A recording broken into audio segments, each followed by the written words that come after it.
কি রান্না করবো? আম্মু কি রান্না করছো? এই যে কিছু নাই, একটু মাছ ছিল অল্প একটু, সেইটা দিয়ে একটু মাছ চচ্চড়ি করবো।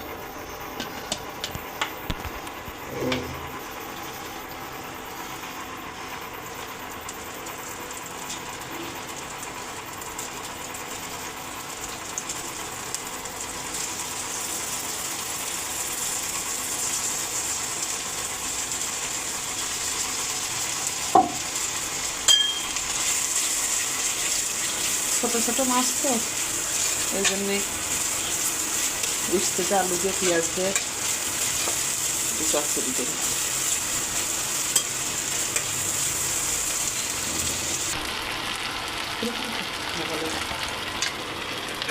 আম্মু মশলা তো লাল হলো না, তাও দিয়ে দেখতে তরকারি। এই চচ্চড়ি তরকারি রান্না করবো তো, এই জন্যে অত লালের দরকার নেই, হাতে মাখানো মতন করে দেবো। হাতে মাখালে বেশি স্বাদ হবে, কিন্তু হাতে খুব ঝাল ধরে, এই জন্যে খুন্তি দিয়ে এইভাবেই করতেছি।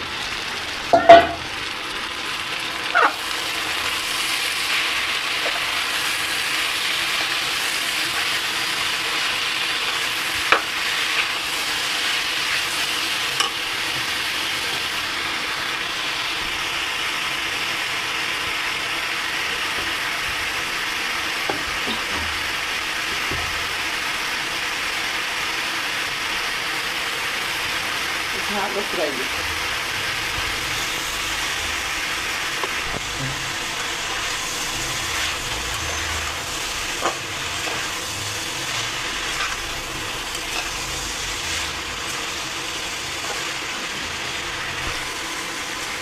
আম্মু মাখাতে মাখাতেই তো সুন্দর একটা বাসনা বেরিয়ে গিয়েছে।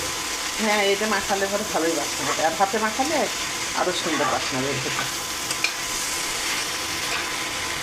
চচ্চড়ির তরকারি মাখা রান্না করলে বেশি স্বাদ। আর ওই যে ছোটো কাটা মাছ ছিল, এই মাছটাকে ভিতরে দিয়ে দিই।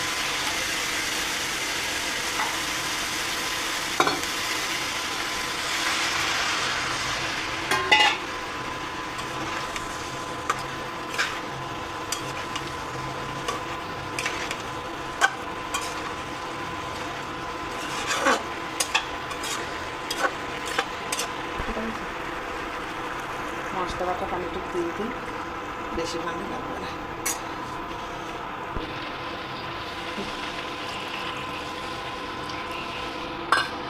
খুব বেশি পানি দেবো না, একবার চচ্চড়ি করে রান্না করবো তো।